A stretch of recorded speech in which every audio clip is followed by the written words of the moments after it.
what I have in front of me is Google's latest flagship, the Pixel 8 Pro, and Apple's latest and greatest, the iPhone 15 Pro Max. Now, I've been using both of these phones as my daily. Both phones have SIM cards in it, and I think it's time to let you guys know what I think does what better and what you should maybe pick up.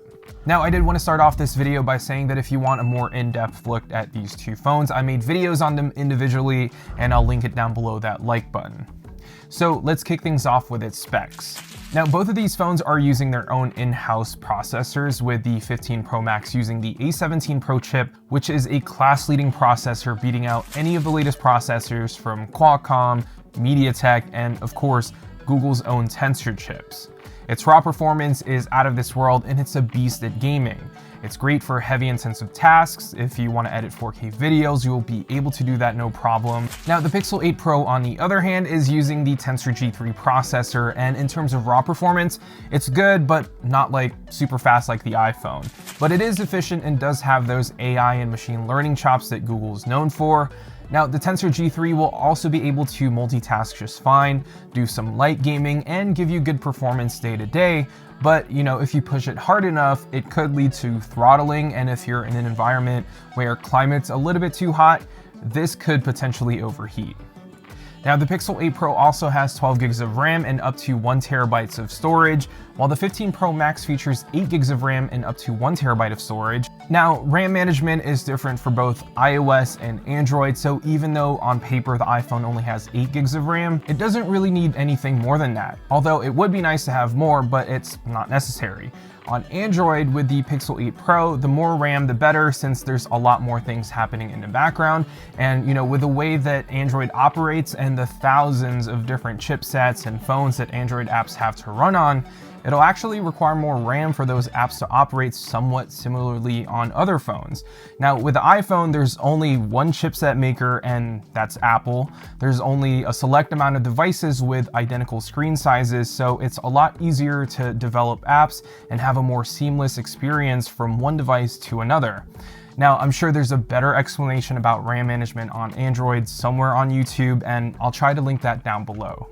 But yeah, trying to compare apples to Android is a little unfair since it's running, different operating systems. But using everyday apps like Instagram, TikTok, or even, watching YouTube videos or Netflix, there's really not much of a difference between these two phones. However, I know for a fact that social media apps run smoother or feel a lot smoother on iOS, but that's not really an iPhone 15 Pro Max thing, or is it a Pixel 8 Pro problem?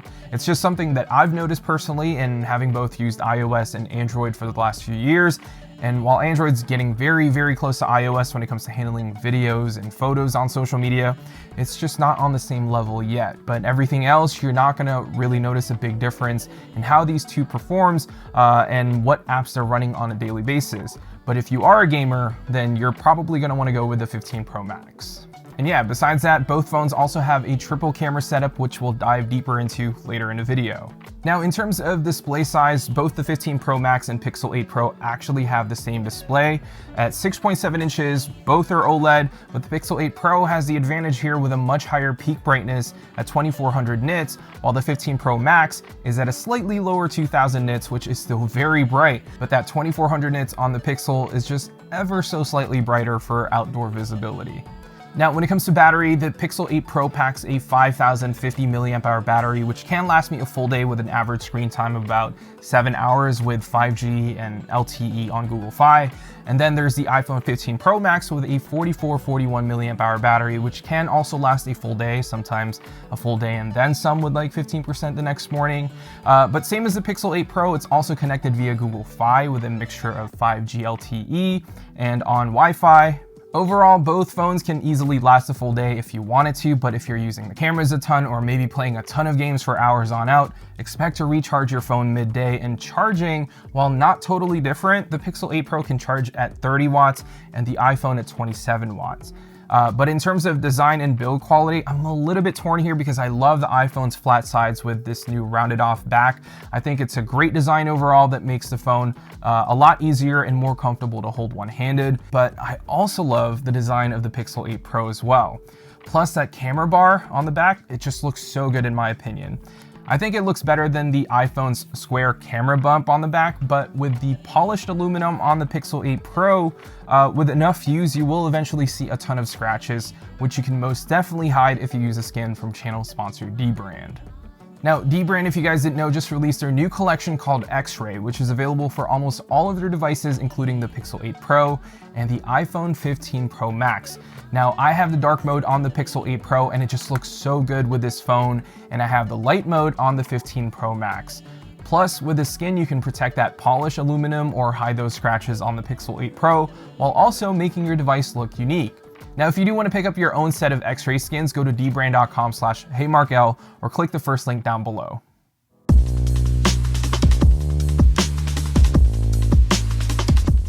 Okay, so it's time to compare the cameras. This is probably the section that you've been waiting for, but just like I said in my Pixel 8 Pro review, I do think that Pixel phones, especially the 8 series, take some of the best photos on a smartphone, while the iPhone 15 Pro and 15 Pro Max in this case takes the best video on any smartphone. And if you do want a more in-depth look at some of the new features on the camera front for both of these devices, I'll leave a link to their individual videos down below that like button. But yeah, jumping into its specs, the Pixel 8 Pro features a 50 megapixel main wide camera with an f1.65 aperture, a 48 megapixel ultra wide camera with an f2.0 aperture, and a 48 megapixel 5x periscope zoom lens with an f2.8 aperture. Now, the 15 Pro Max features a 48 megapixel main wide camera with an f1.78 aperture, a 12 megapixel ultra wide camera with an f2.2 aperture, and a new 5x tetraprism 12 megapixel 5x zoom lens with an f2.8 aperture. So what I love about these two phones is the fact that they're now pretty much identical in terms of focal lengths. But like I said earlier, I've always touted the Pixel series and the Pixel 8 Pro to shoot some of the best photos on a smartphone, while the iPhones take the best looking videos on any smartphone, hands down.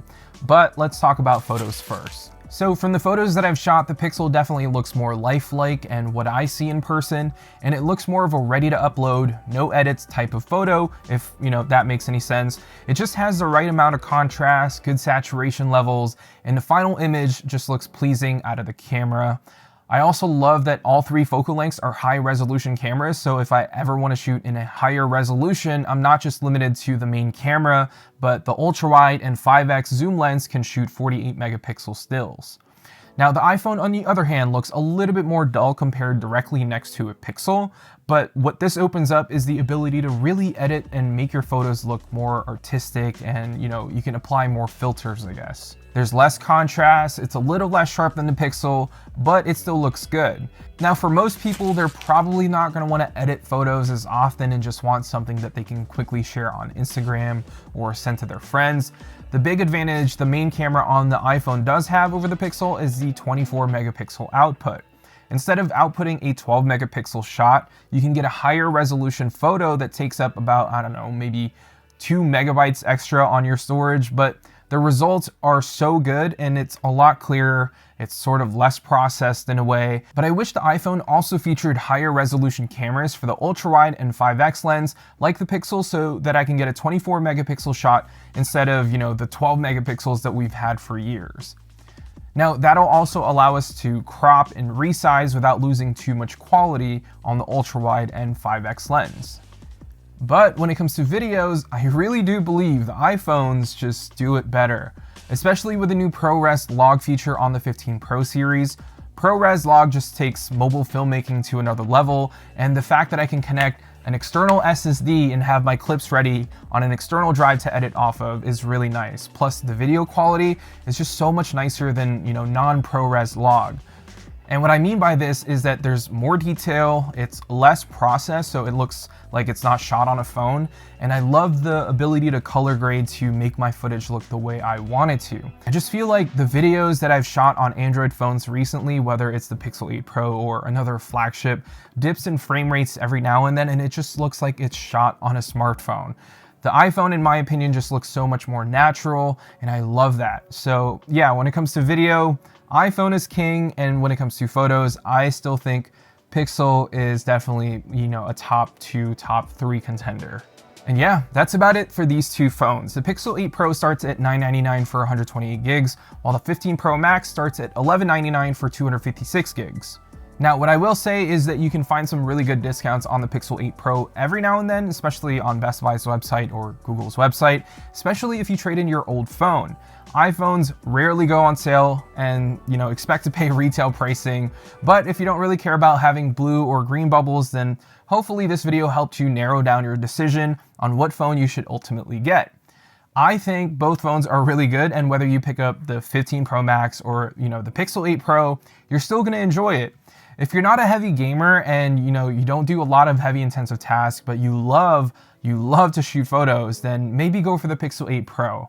But if you just want the best of the best performance, the ability to play some high fidelity games and film really beautiful looking videos just with your phone, then I highly recommend the 15 Pro Max.